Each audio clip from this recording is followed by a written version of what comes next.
Ici, c'est ma surface, tu viens pas t'amuser chez moi, c'est chez moi.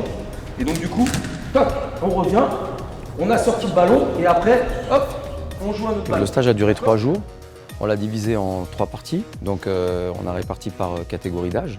J'ai pas fait un programme spécial, j'ai juste continué à travailler. On a travaillé techniquement, on a travaillé tactiquement parce que je crée beaucoup d'exercices autour du jeu. On a fait beaucoup de travail cognitif pour les faire réfléchir, parce que j'aime bien que les gardiens réfléchissent. Et pour les grands, on a commencé à travailler les facultés physiques. On a travaillé un peu la force, l'explosivité, etc. Pas mal d'exercices, la pliométrie, tout ce qui est important pour le développement d'un gardien un peu plus grand. Là, tu t'es focalisé sur le but, alors que tu vois là, focalise sur les ballons. Tu as fait l'arrêt, hop, là tout de suite t'es là. Tu as fait ta croix, tu es. Mais c'est bien, très explosif. Jamel Haroun, gardien du Sporting Club de Paris et gardien et capitaine de l'équipe de France. Touche, on est là. On peut le faire. Par contre, sur le côté, c'est un peu plus difficile. Ce qu'il faut transmettre, c'est transmettre notre passion.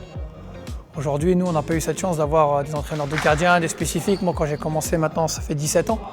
On n'avait rien de tout ça.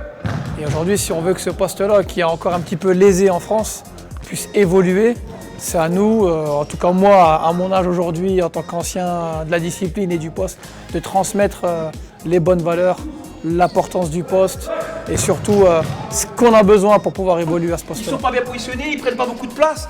Là, il a bien sorti, il a bien ouvert et derrière, pam. C'est une question d'anticipation, sentir le jeu. Vous vous êtes dit peut-être qu'il a ouvert le but, mais il a senti le jeu, il savait très bien qu'on allait tenter de faire quelque chose. Et il a bien senti le jeu. Ah bah ouais, j'ai de la chance quand même parce que c'est pas donné à tout le monde d'avoir de gardiens de l'équipe de France pour s'entraîner, donc vraiment c'est super quoi. Je suis Tefaf Samir, gardien de l'équipe de France de futsal et du Sporting Club Paris. Non, moi je jette, c'est juste lent. Ok, tu touches là. T'as direct été là.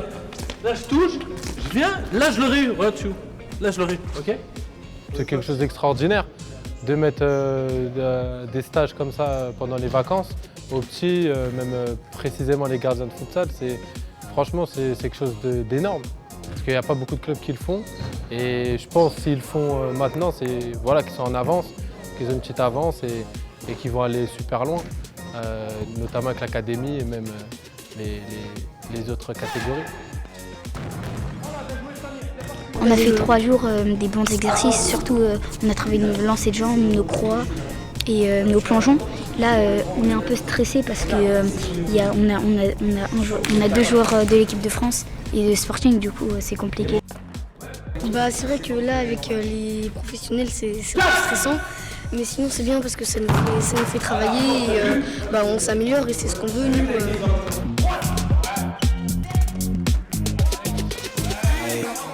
On va continuer à faire ce qu'on fait, parce que ce qu'on fait, c'est bien. On a quand même une belle école de gardiens, avec plus d'une vingtaine de gardiens de but. On est sur le bon chemin pour l'avenir. On est en train de construire l'avenir de toute manière. On a des jeunes qui sont prometteurs, qui vont continuer à travailler, progresser, et on va construire les équipes du futur, quoi. Les équipes de B2M pour les années à venir.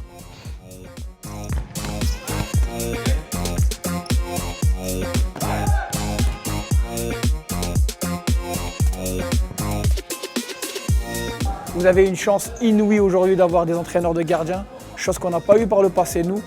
Prenez, apprenez, et voilà. Et franchement, c'est la plus belle des choses, prenez du plaisir.